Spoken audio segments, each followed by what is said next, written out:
How are you, buddy?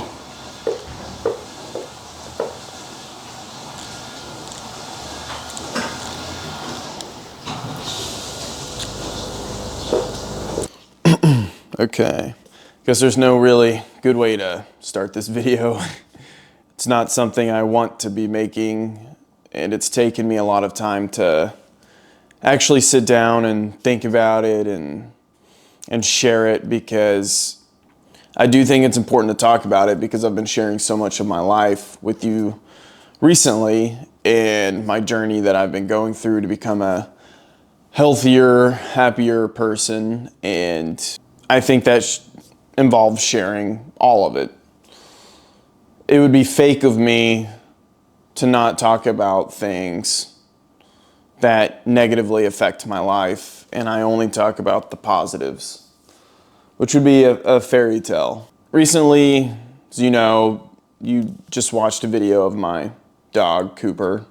He's a 14-year-old golden retriever. Best dog in the entire world. I've had him since I was around 13 years old. And we had spent all of our time together. He was this big when I got him. I'll put a picture up here. He has been the very best dog a guy could ask for. Anytime in high school and college, I was going through something where I felt like I couldn't talk to anyone, and I would lock myself into a room and cry or whatever it may be. I was able to hug him. He would come up to me, instantly make me feel better about things. He loved car rides, hanging out. I tried to give him the best life I could during the time. My parents, little backstory, because I want to talk. I mean, our story goes back a long ways. You know, I had him whenever he was a little puppy. Went throughout everything. I graduated high school, and that was around the time my parents split up. And my mom moved. My dad worked in a different state half the year. There was no way anybody could take care of him. They tried to get my grandpa to. Unfortunately, he had dementia at the time and could not take care of him. He would forget to let him out, forget to feed him. It was a nightmare. So my dad calls me saying we're gonna have to give him away because nobody can take care of him. I was in college, but it was around the time in college where we were able to, sophomore year, get our own apartments. And it's a big responsibility to take on a dog whenever you're just now learning to kind of live on your own. But I didn't think I could not imagine a world where we gave away our dog, especially our family dog. So I took him in, and it was amazing. All of my friends loved him. We went to parties. He came. We had house parties. He came all throughout college. He was there. Took him around in the car all the time. Everybody knew who he was. Just a good boy. Fast forward to now.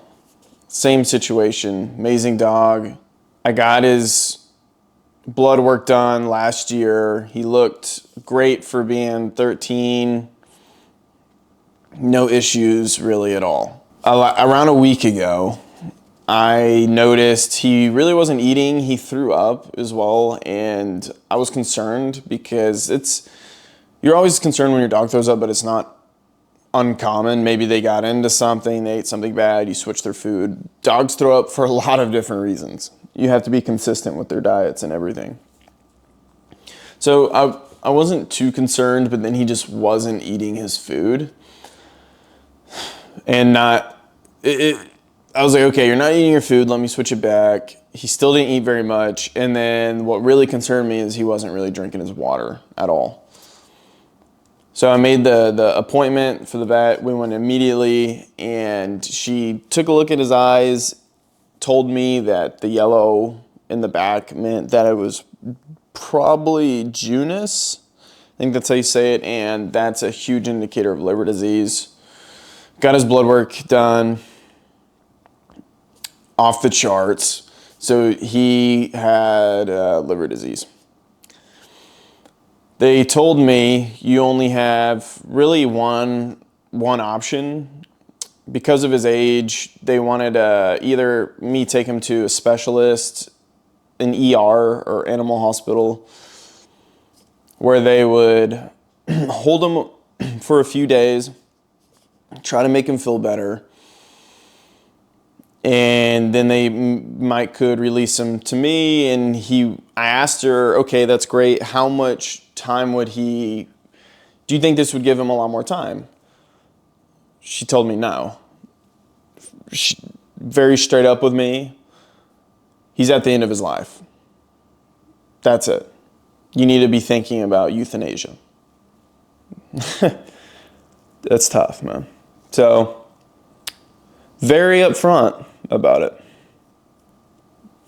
which you need to hear.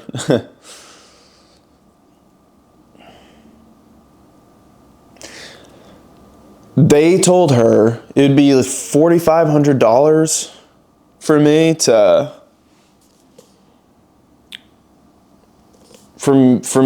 take him in there, and they run all the tests and everything. And on top of the $4,500, we don't know if we could actually do something to help save him even more. So what that means, he's older. He can't get surgeries or be put under because that would probably kill him. So I called my dad. He told me, hey, you know what you need to do. Okay, yeah. It's so much easier said than done, though. So get back, and I'm just trying to give him anything. We made a plan. We're going to spend the last few days with him, eating whatever he wants, if he can eat. We went to P. Terry's and got him a hamburger. I pulled it apart. He actually ate quite a lot of it. We went to the park all day. We did everything that he ever wanted to do. And now we're saying goodbye. So, I know it's just a dog. But he's more than that. He's family. It's tough, dude. So, that's where I've been. That's what I've been dealing with. Where does that leave me in the future? Well,